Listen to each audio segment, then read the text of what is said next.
Ya mungkin ada satu sesi lagi untuk yang terakhir, mungkin ada yang Oke. bertanya. Jangan khawatir Mbak Tini, saya sama Mas Roni jamaah yang tidak ke masjid kayaknya. Gak usah merasa berdosa begitu Mas Roni, biasa aja. Saya gimana senior?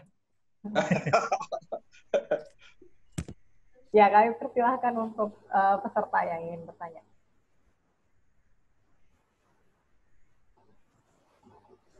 Oke. Aku boleh? Boleh, Bung Halim. Kami persilahkan, Bung. Ya. Pertama-tama, saya ucapkan terima kasih lah sama Bung Roni dan juga Mas Eko, juga Bang Manambus bersedia mengisi diskusi kita kali ini kan.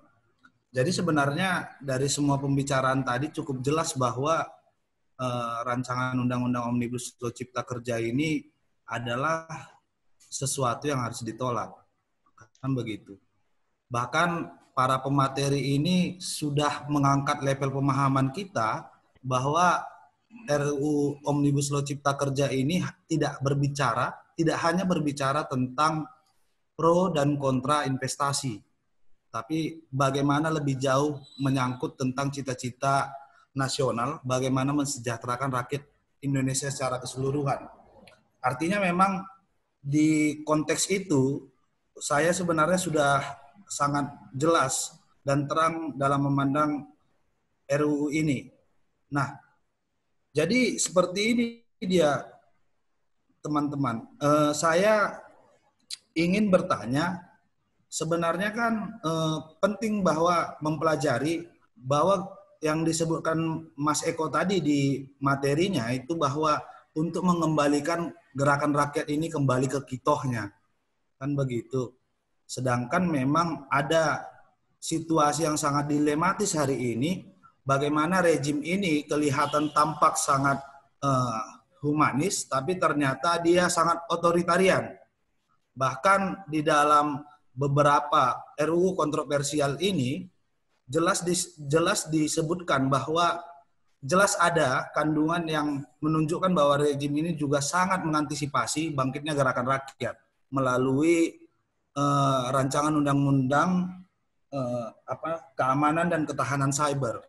Ini levelnya lebih di atas dari UU ITE yang selama ini juga menjadi hambatan bagi para aktivis ini untuk mengeluarkan segala kemampuannya. Kan begitu. Jadi sebenarnya yang saya ingin tanya, kalau memang ini yang terakhir, seperti yang disampaikan di kolom chat itu, bahwa apa narasi dan aksi yang harus dilakukan. Karena kalau kita terlalu keras, yang dihadapkan dengan kita adalah hukum yang otoritarian. Narasi yang terlalu dialogis juga berujung pada pengharapan, lip service, dan segala macam. Artinya, apa yang cocok di kondisi hari ini? Karena kan, ya walaupun banyak yang bilang tren gerakan rakyat menurun, pada intinya kita juga masih tetap melakukan kerja-kerja konsolidasi dan penggalangan solidaritas dari semua elemen masyarakat yang ada, terutama Bakumsu di Medan dan Sumatera Utara. Mungkin itu. Terima kasih, Kak Tini. Terima kasih, Bung Halim. Ini ada Muhammad Arman yang ingin bertanya. Kami persilakan, Bung. Ya. Dan dipersilakan. Selamat siang, Kakak Tini. Woi, siapa itu? Oke, Mas Eko, Bung Roni dan teman-teman sekalian. Sorry baru bisa bergabung karena pada waktu yang sama ada agenda virtual. Jadi agenda virtual ini kita jadi terjungkal-jungkal juga. Oke, saya tidak mengikuti diskusi ini dari awal, tapi menurut saya kalau kita ingin membincangkan soal situasi reforma agraria hari ini, gitu ya, tantangan kita makin besar, gitu. Setidaknya itu bisa diukur dari dua hal terkait dengan kebijakan, gitu ya. Kita baru saja kemudian menerima kado pahit soal undang-undang minerba, dan satu lagi yang barangkali tidak banyak direspon gitu ya, itu Perpres 66 tentang pengadaan tanah untuk kepentingan umum dalam rangka pelaksanaan PSN, Proyek Strategis Nasional. Jadi kalau kami sebenarnya saya membaca Perpres itu adalah Perpres yang justru mengamini negara kemudian mendanai proyek-proyek PSN itu untuk merampas tanah-tanah rakyat gitu ya, wilayah adat, wilayah kelola dan seterusnya. Nah, celakanya adalah dalam Perpres 66 itu kemudian juga memperbolehkan swasta gitu ya, swasta untuk kemudian melakukan pembiayaan. Nah, tapi yang lucu adalah ketika swasta tersebut sudah melakukan mendanai awal pembiayaan terhadap satu lokasi proyek PSN, itu bisa direimburse oleh negara gitu ya, oleh Menteri Keuangan. Jadi kalau saya keluarin modal, nanti minta reimburse. Jadi itu menurut saya itu kan semuanya sama saja dengan apa ya, logika yang sudah sama-sama kita tolak, misalnya di RUU Pertanahan soal land banking tadi itu. Nah, Perpres 66 itu sebenarnya melegitimasi itu soal bantahan. Jadi sebelum Undang-Undang Pertanahan jadi, sudah ada Perpres 66. Barangkali bisa kita cermati dari sana. Dan yang kedua adalah berbeda dengan Perpres sebelumnya yang mengatur soal PSN juga, di Perpres ini justru tidak menyebutkan secara tegas di mana saja lokasi PSN itu. Disebutkan bahwa yang diatur dalam ketentuan perundang. Jadi artinya bisa lebih meluas, dan ini soal kuat-kuatan menafsir sebenarnya apa yang disebut dengan proyek strategis nasional. Dan saya membayangkan kalau ini efektif diberlakukan, maka praktek-praktek perampasan tanah itu, wilayah adat maupun wilayah kelola rakyat itu akan semakin masif di daerah-daerah. Setidaknya kami mencatat misalnya adalah kalau kita mengikuti RPJMN 2020-2024 gitu ya, ada beberapa proyek kalau kemudian dibagi dalam beberapa region. Dari sana sebenarnya kita sudah bisa membaca dengan sederhana saja bahwa misalnya adalah ketika kita membaca rencana strategi Sulawesi misalnya, Sulawesi misalnya katakanlah misalnya Sulsel atau Sultra gitu ya, disebutkan itu akan jadi lumbung pangan gitu ya. Tetapi dalam aktivitasnya itu ternyata akan dibangun tambang, kemudian perkebunan skala besar dan seterusnya. Itu kan antara tujuan strategis dengan apa yang dikerjakan itu kan dua hal yang berbeda.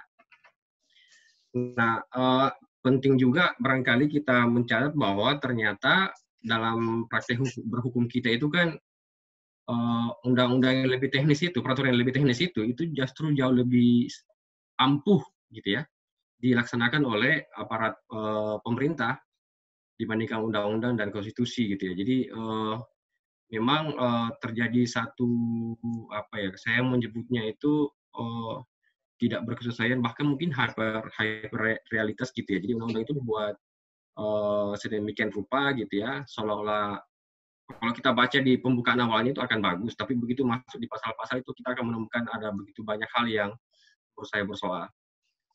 Nah, saya nggak tahu ya bagaimana kemudian mengkonsolidasikan gagasan, pemikiran maupun aksi di tengah pandemi. Karena misalnya kalau kita pasti Bung Roni dan Mas Eko paham betul situasi di nasional ini kan, di tengah situasi pandemi pun kemudian DPR RI itu terus mempercepat proses pembahasan RUU yang tidak ada pentingnya sama sekali. Saya kira itu saja saya ingin berbagi gitu ya. Jadi Perpres 66 itu menurut saya penting juga untuk kita lihat gitu ya bersama-sama. Ya. Ancamannya sangat jelas di depan mata. Dan untuk yang terakhir, RUU Cilaka, saya sebenarnya tidak ingin menyebut itu sebagai RUU Cipta Kerja. Saya tidak perlu malu-malu menyatakan bahwa RUU itu RUU Cipta Investasi. Atau memang dalam pidato Presiden clear kok disebutkan bahwa kita perlu untuk percepatan investasi. Ya dibungkus-bungkus aja dengan Cipta Kerja, padahal itu bukan untuk menciptakan lapangan kerja, itu Cipta Investasi. Cipta Investasi yang pada akhirnya akan mengusur rakyat dari tanah mereka. Itu saja share dari saya, Mbak. Mas Eko, saya ikut masa Mas Eko, jadi sholat di rumah aja. Cari teman. Oh. Ya, terima kasih untuk Bung Muhammad Arman atas berbaginya tadi terkait Perpres 66. Jadi untuk narasumber kami persilakan untuk tadi pertanyaan Bung Halim. Saya persilakan tim dari Mas Eko lah dulu. Ya, Mas Eko dan Bang Roni. Iya, tadi Bang Roni udah meminta untuk respon soal Perpres 66 ya. Saya tak menjawab yang lain. Saya tertarik komentarin Bang Halim tadi soal bagaimana sikap gerakan sosial di tengah negara yang covernya humanis tapi otoritarian. Nah, saya ingin menawarkan begini, Bung Halim. Refleksinya adalah, oke, mari kita buka-bukaan deh. Pasca reformasi itu kan asumsinya akan ada serombongan aktivis yang akan memperkuat koreksi di dalam kekuasaan. Ini Bung Halim ada ya? Halo Bung Halim, ada ya? Bung Halim masih? Ada, Mas. Ada. Oke. Ini penting. Pasca reformasi itu kan asumsinya kita terbuka keran politik, maka kita dorong sekumpulan aktivis yang dulu berjuang bareng di dalam kekuasaan. Itu yang disebut dengan aliran gerakan ini conjunctural possibility. Pertarungan membuka kesempatan, opportunity gitu, pertarungan yang terus-menerus melalui politik harian kekuasaan dan kebijakan. Asumsinya dengan merubah dari dalam itu akan mengurangi kebijakan-kebijakan yang tidak pro rakyat. Nah, mari kita refleksikan sekarang. Bagaimana catatan-catatan perubahan bagi para aktivis yang berada di kekuasaan hari ini? Apakah mereka merubah atau hanyut di dalam kekuasaan?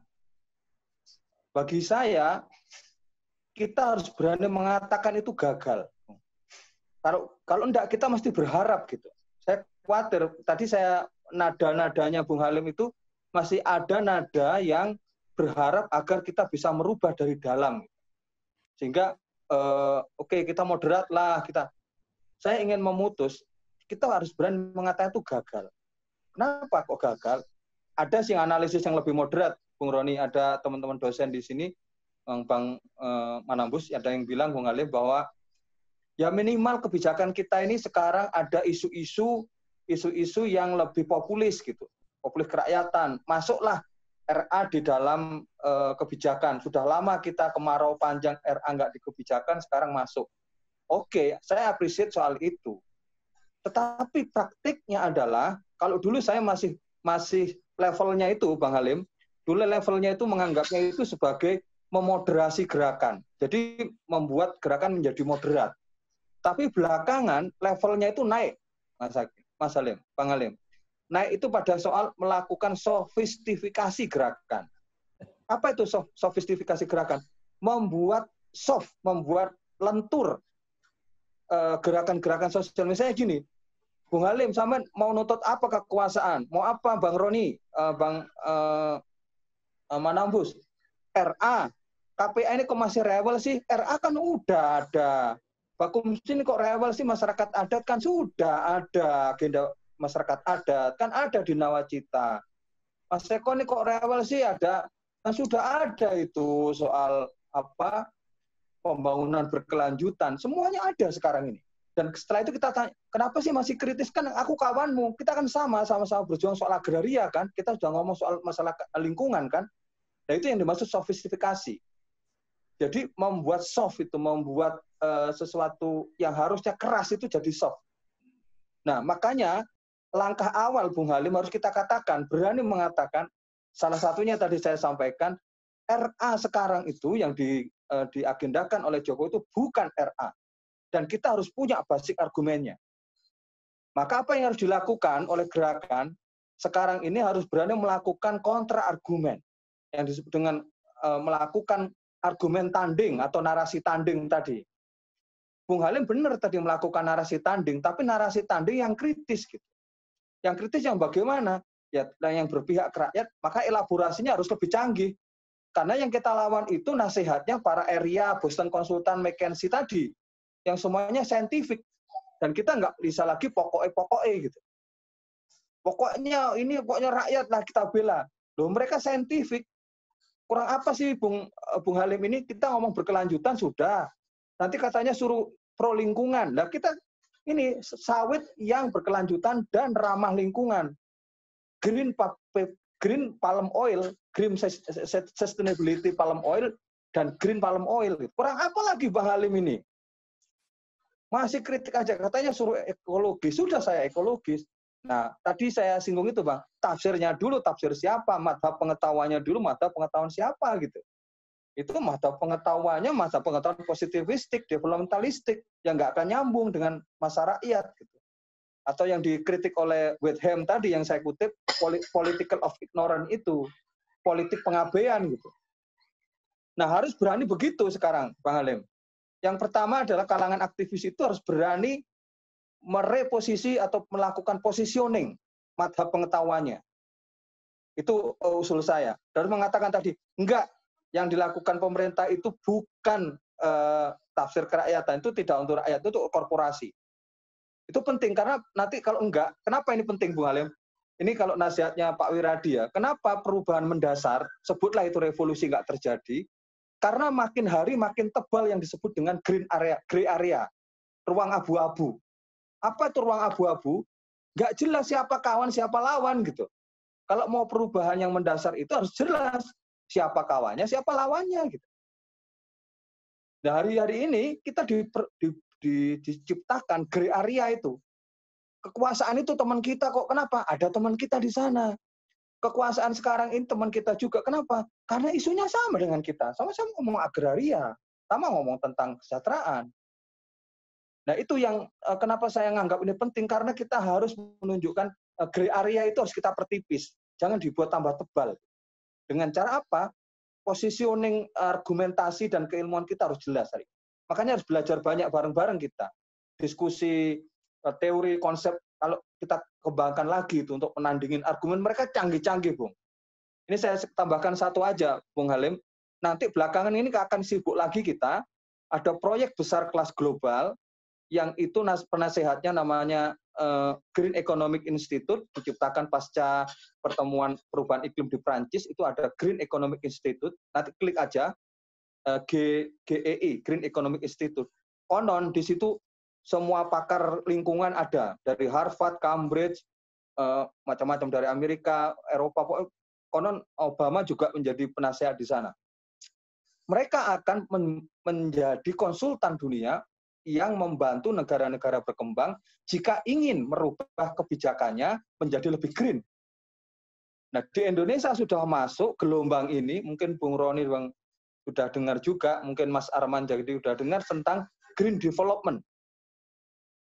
Agenda green development ini besar banget ini. Besar banget masuk di Indonesia. Pertanyaannya greennya siapa? Gitu. Nah, di dalam studi ekologi politik, green itu ada levelnya itu, Pak. Ada namanya shadow green, ada middle green, ada deep green gitu. Yang ternyata shadow green itu enggak ke rakyat itu. Enggak, itu untuk korporasi, tapi green corporation. Nah, gimana itu? Nah, saya ingin satu, positioning madhab pengetahuan kita mesti jelas. Yang kedua, lalu di mana kita bertarung? Mungkin yang lain-lain nanti biar Mas Roni sama Bung Manambus. Saya ingin gini, mari kita berbagi peran. Terlalu banyak teman-teman sekarang ini, gerakan sosial itu yang ada di hilir. Bukan berarti nggak penting, ada konflik, kita advokasi, ada masalah, kita advokasi. Ini udah banyak yang ahli lah. Tapi masih sepi penggemar, itu yang bertarung di hulu. Yang diungkapkan oleh Bung Arman tadi sebenarnya mau ngajak bertarung di hulu itu. Siapa yang melototi PP itu? Bagaimana cara mengoreksinya? Bagaimana cara problematisasinya. Yang diungkapkan Mas Roni tadi, ngajak melihat per pasal dari itu. Itu sebenarnya ujungnya kan kayak tadi omongannya mengkhianatin. Omnibus Law mengkhianatin agenda reforma agraria. Saya menyebut itu layanan buat gemah ripa oligarki, kalau saya melihatnya oligarki. Nah, itu pertarungan di hulu gitu. Nah, saya mengundang teman-teman Bakumsu, mungkin yang sudah ahli advokasi dan lain, biarkan itu memang harus jagonya ada yang jaga begitu. Tapi tolong sisakan anak-anak muda di Bakumsu dan jaringannya itu, yang itu tekun, mungkin Bung Halim tertarik, yang tekun untuk belajar, pertarungannya di hulu. Gitu. Melakukan apa yang saya tadi di rekomendasi terakhir itu, satu, memproblematisasi seluruh kebijakan yang tidak pro rakyat. Diproblematisasi itu dimasalahkan ulang. Misalnya gini, pembangunan untuk Sumatera Utara yang berkelanjutan dan mensejahterakan dan Salibi dan dana itu siapa gitu? Siapa yang diuntungkan dan dirugikan? Kira-kira gitu. Itu salah satu contoh. Yang kedua tadi selain melakukan problematisasi, yang kedua itu tugasnya dulu itu unmasking tadi, membuka topeng-topeng. Siapa sih pemainnya? Siapa sih yang diuntungkan? Alirannya kemana? Ini saya mungkin teman-teman sebagian udah ada yang tahu. Ada statement yang mengatakan bahwa investasi sawit itu penting karena dia akan menolong 12 juta petani di Indonesia. Dan dia menjadi modal investasi nasional. Sehingga kalau sawit ditiadakan, maka ambruklah investasi nasional. Itu gampang ke cara unmaskingnya. Pertanyaannya adalah misalnya gini, 12 juta petani itu jadi apa? Itu kan buruh. Enggak jadi pemilik, jadi tetap buruh kayak disebut Mas Roni tadi data. Itu buruh sawit. Benar memang sawit itu menghidupi 12 juta, tapi dia tetap jadi buruh. Tuannya siapa? Satu. Yang kedua, kalau dilacak follow the money dari sawit itu di Indonesia, datanya di KPK GNSPSDA itu 70% lebih, itu aliran dananya itu ke Singapura dan Malaysia, enggak ke Indonesia. Mungkin pabrik-pabriknya ada di Indonesia, tapi muara terakhir uangnya itu di Malaysia dan Singapura. Lalu investasi nasionalnya siapa gitu? Nah, pertanyaannya siapa yang berapa banyak orang-orang yang mau bekerja pada pertarungan di hulu semacam ini, yang itu butuh orang capek baca, capek merujuk naskah utama yang dipakai, sampai kepada tadi pemikiran konsultannya itu apa, konsep pemikirannya, dan lain-lain kayak begitu-gitu. Tetapi jangan sampai dia cilaka jadi kelompok studi yang nanti jadi cuma riset-riset, jadi tulisan di jurnal, dan lain-lain untuk akademisi. Gitu. Enggak, saya enggak ngajarin gitu. Nah, saya nambah di level itu aja, Bung Halim. Satu, mengembangkan counter argumen, narasi tanding tadi. Yang kedua, soal bertarung di hulu, memperbanyak pertarungan di hulu. Kalau Bung Arman biar tandingnya sama Mas Roni. Saya nggak berani jawab kalau yang hukum-hukum. Silakan, Bung Roni. Ya, persilakan kepada Mas Roni. Oh ya, Mbak Tini, makasih. Ini sebenarnya bukan menjawab ajakan diskusinya Bang Arman ya. Ini ya kita sering juga ya bukan luput sih sebenarnya. Fokus kita teralihkan dalam kerja-kerja tadi yang sudah disampaikan Mas Eko antara hilir dan hulunya. Nah, ketika memang ini sekali lagi nih emang cerdik banget pemerintah dan entitas bisnis ini. Saat kita sibuk dihajar dengan RUU Cipta Kerja, RUU Minerba, konflik bla bla bla, cetak sawah baru dan sebagainya, ada beberapa entitas bisnis ya yang itu menyelipkan agenda-agendanya di dalam regulasi-regulasi yang bersifat teknis. Seperti Perpres tadi, contohnya Perpres 66 tahun 2020. Di dalamnya, kenapa ini mungkin menarik ya, dan berkaitan dengan agenda-agenda kerakyatan seperti reforma agraria, pengentasan kemiskinan, penanganan konflik, dan sebagainya. Di dalam Perpres tersebut, terdapat ketentuan di mana pada proses pengadaan tanah itu tidak melalui proses belanja modal. Belanja modal ini ibaratnya si Kemenku dan si Kementerian PUPR itu mereka menentukan tahun depan mereka akan mengadakan atau membeli tanah, kasarnya membeli tanah di mana, untuk apa, perencanaan tanahnya untuk apa, siapa pengelolanya dan sebagainya. Nah, tahapan itu dihilangkan. Belanja modal itu penting karena sebagai kontrol negara terhadap aset-asetnya. Jika belanja modal ini, tanah-tanah yang sudah diperoleh oleh pemerintah tersebut tidak tercatat di dalam kas negara, artinya itu akan dengan sangat mudah diperjualbelikan untuk real estate kah, untuk pembangunan kawasan industri yang dikuasai Sinarmas kah, atau pengembangan kawasan ekonomi khusus yang dikuasai LIPO kah? Itu hilang kontrol negara terhadap penguasaan aset-aset negara tersebut.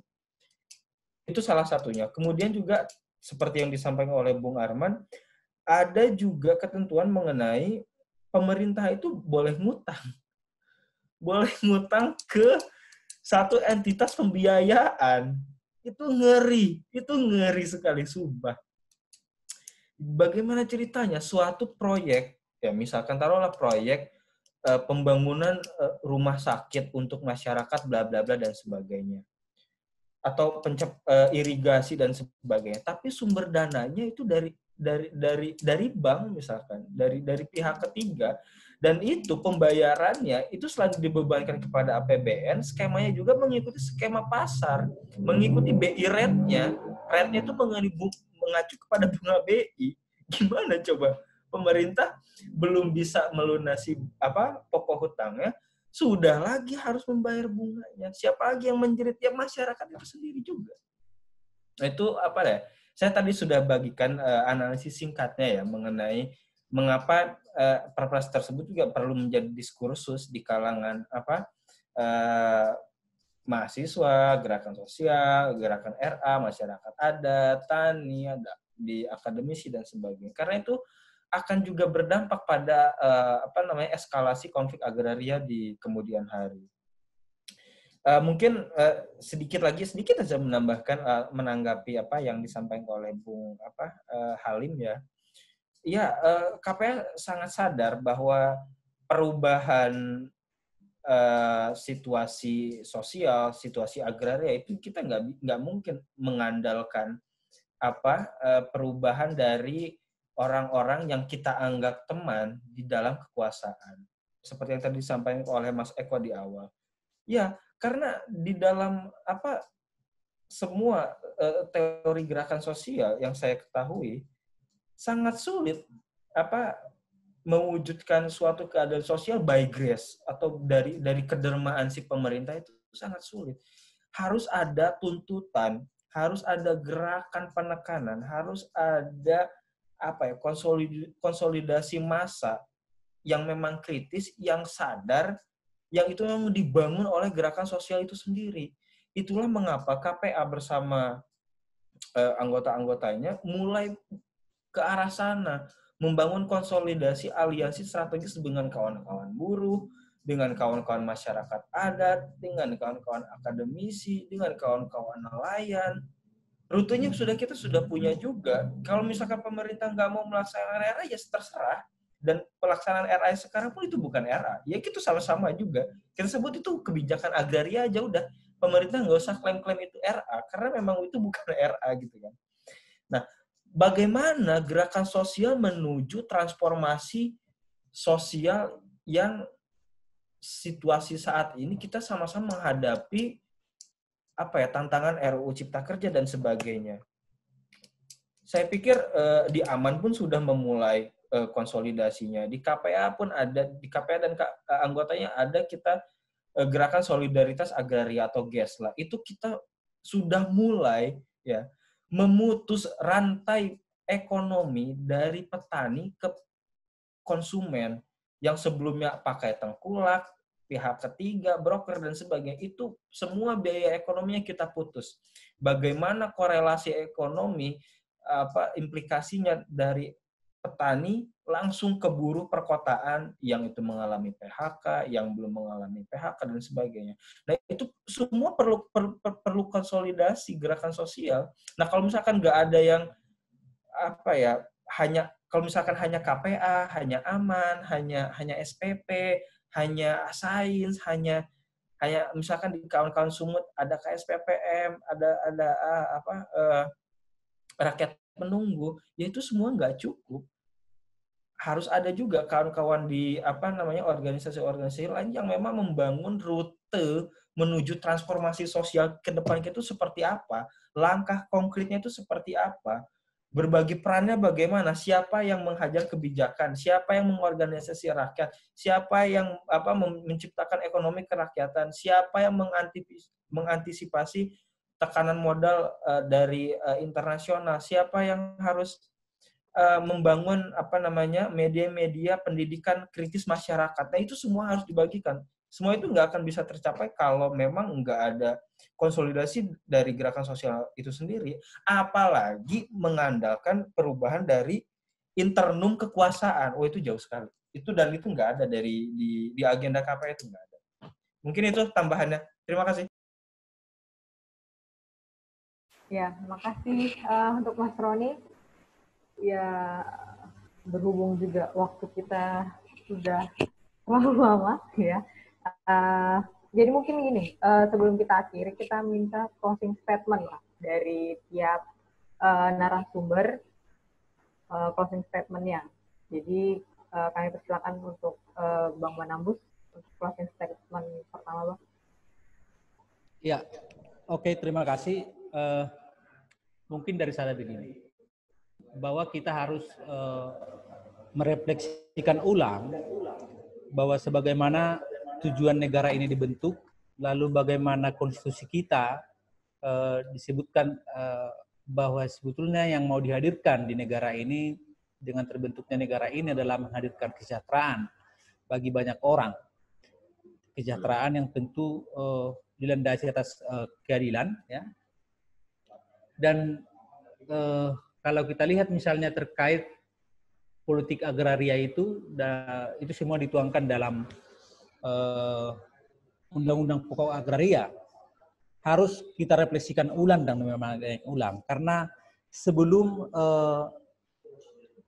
berbagai regulasi ini lahir, peraturan ini lahir, dalam Undang-Undang UPA sudah dijelaskan bahwa negara itu sebetulnya hanya fungsi mengatur peruntukan, yang itu dalam tanda kutip disebut menguasai. Hak itu sebetulnya adalah melekat pada seluruh rakyat Indonesia, disebut dengan hak bangsa Indonesia. Dan kalau mau diterjemahkan, apa sesungguhnya hak bangsa Indonesia itu sebetulnya hak dari seluruh masyarakat adat Indonesia. Jadi persekutuan-persekutuan masyarakat Indonesia itu dihimpun dengan yang disebut dengan hak bangsa Indonesia. Oleh karena itu, berbicara tentang agraria, pertanahan dan segala macam sumber daya alam, harus mengacu ke situ. Artinya bagaimana nilai dan tujuan itu bisa dicapai. Dalam konteks RUU Omnibus Law, dalam segi konteks hukum, kita menyatakan bahwa apa yang dirancang sekarang oleh pemerintah dan legislatif yang sedang dalam berproses ini adalah bagian yang mencederai apa yang menjadi tujuan negara, apa yang diatur, yang merupakan nilai dan prinsip-prinsip bernegara kita, karena sesungguhnya itu adalah melukai hati rakyat, memingkirkan rakyat. Nah, jadi dan dalam konteks ini kita lihat ini semua didesain untuk memberi jalan karpet merah atau kata lain misalnya yang memberi ruang yang sangat luas bagi sekelompok orang yang disebut dengan modal atau korporasi untuk merampas atau menggunakan sumber daya alam kita. Sementara rakyat sebagai pihak atau orang yang berhak atas itu yang dijamin oleh konstitusi dan berbagai peraturan lain termasuk dalam UPA kita itu menjadi bagian orang yang akan menjadi penonton atau orang yang akan menjadi bagian yang menderita dari kebijakan ini. Jadi satu kata untuk itu kita harus menolaknya. Terima kasih. Selanjutnya Mas Eko kita kasih untuk closing statement. Baik, terima kasih pertama buat teman-teman Bakumsu sudah mengundang untuk sharing biar sama-sama belajar, sama-sama tahu diri untuk bisa berperan dan berbagi peran apa gitu. Saya berharap bisa nyambung selanjutnya ya teman-teman Bakumsu. Kita terus melakukan tadi Mas Roni ngomong konsolidasi, tidak hanya gerakan tapi juga pemikiran gitu, konsolidasi pemikiran. Saya ingin menutup sebagai closing statement itu menyambut pertanyaan Pak Gunawan Wiradi itu waktu menulis renungan lansianya beliau itu yang banyak direspon banyak orang itu. Pertanyaannya gini, mengapa cita-cita Founding Fathers itu yang harusnya setelah komunisme runtuh itu bisa mengayuh di dua karang. Ketika merdeka itu maksudnya kita bisa mengayuh di dua karang antara kapitalisme dan komunisme. Cita-citanya negara Indonesia itu adalah tengah-tengah mengayuh di dua karang itu. Dulu kutubnya kan ada komunisme dan sosialisme dalam makna Eropa waktu itu, lalu ada kapitalisme di sisi lain. Nah, Indonesia merdeka itu cita-citanya akan mengayuh di dua karang itu, tidak condong ke sana, tidak condong ke sini. Itulah yang disebut dengan neopopulisme di dalam UPA, atau dalam bahasa lain disebut dengan sosialisme kerakyatan. Nah, pertanyaannya kenapa itu nggak tercapai? Justru sekarang kita tersandung atau tersangkut di satu karang. Jadi arah pandu dari nasional kita atau kebijakan nasional kita ini tidak mengayuh di dua karang, tapi tercantol, tertambat di satu karang, yaitu kapitalisme saja, dalam banyak derivasinya, dalam banyak maknanya. Nah, saya waktu itu menjawabnya, karena, kenapa itu terjadi? Karena revolusi politik 17 Agustus 45 yang tergesa-gesa itu tidak dilanjutkan dengan revolusi sosial dan kebudayaan. Di banyak negara-negara yang merdeka pasca revolusi politik, itu harusnya dilanjutkan dengan revolusi sosial dan kebudayaan.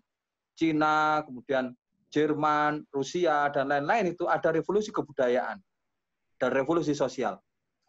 Mungkin itu terlalu ambisius dan terlalu idealis, tapi saya harus sampaikan di situ makom tertingginya. Nah, pertanyaannya kalau nggak bisa itu apa? Dan syaratnya apa? Menurut saya, perubahan mendasar kata kuncinya. Kenapa tidak ada perubahan mendasar? Menurut saya, salah satu jawabannya adalah karena dalam konteks teori-teori studi agraria, itu ada misalnya Boras dan Franco, itu seorang teoretikus agraria dari Filipina, itu satu perubahan mendasar dari agraria itu nggak terjadi karena kelas menengahnya itu mandul. Mari kita refleksikan, kelas menengah itu siapa? Mahasiswa, aktivis, gerakan sosial, media, dan lain-lain itu harusnya dia terdidik dan kritis, termasuk kampus di dalamnya. Nah, perubahan harusnya kan dia jembatan ya, dia critical sparring partner negara, dan dia jembatan speakernya rakyat, amplifier dari suara rakyat. Nah, mayoritas kelas menengah kita itu kelas menengah yang mandul. Nah, saya ingin menutup bagaimana kita memajukan agar kelas menengah yang ada di sekitar kita khususnya, baik di kampus, ke aktivis, dan itu jadi kelas menengah yang kritis. Dan itu harus kita sambungkan dengan gerakan kemilenial, yang nanti dia calon jadi menengah itu.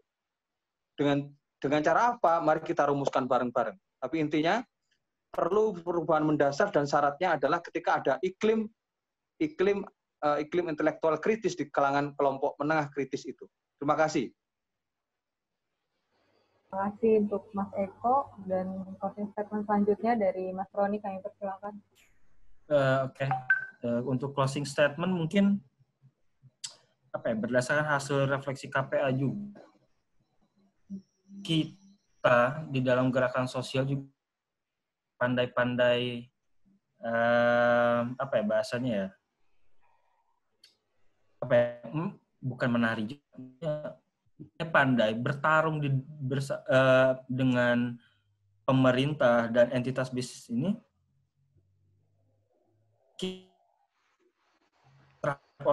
Cipta Kerja ini akan disahkan, dan itu akan sangat kuat dugaan kami itu bakal disahkan. Kembali lagi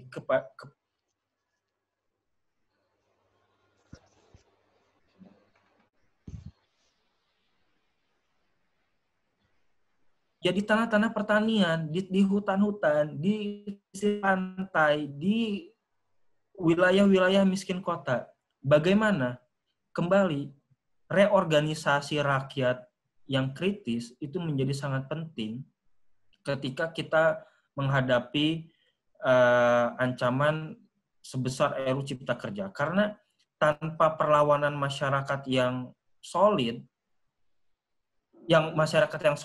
saja itu sangat mudah dihancurkan oleh investasi dan pemodal. Apalagi masyarakat yang tidak terorganisir, yang tidak solid dalam berjuang. Nah, itu sangat mengerikan masa yang akan mungkin closing statement-nya. Terima kasih. Ya, terima kasih kepada Mas Roni. Terima kasih kepada narasumber yang sudah memberikan sedikit pencerahan kepada kita semua. Jadi reforma agraria hanya kata kebijakan agraria adalah kenyataan, tapi tak ada yang sadar. Akhirnya Omnibus Law merongrong jagat raya. Tolak Omnibus Law dan mari mengenang Hari Anti Penyiksaan Internasional pada hari ini. Jadi terima kasih untuk para narasumber, terima kasih untuk kepada para peserta. Kita masih ada kita masih ada diskusi ke depannya. Untuk minggu depan ada diskusi seri kedua, kita akan melakukan diskusi daring berseri untuk tetap menjaga konsolidasi kita dan juga untuk tetap menjaga wawasan kita untuk tetap menjadi fresh. Terima kasih kepada semuanya. Oke, terima kasih Bang Eko. Terima kasih teman-teman, Pak Kumsu, Bang Manambus. Oke, Kitu Arman. Bang Arman, Eva, ngantor Arman ini.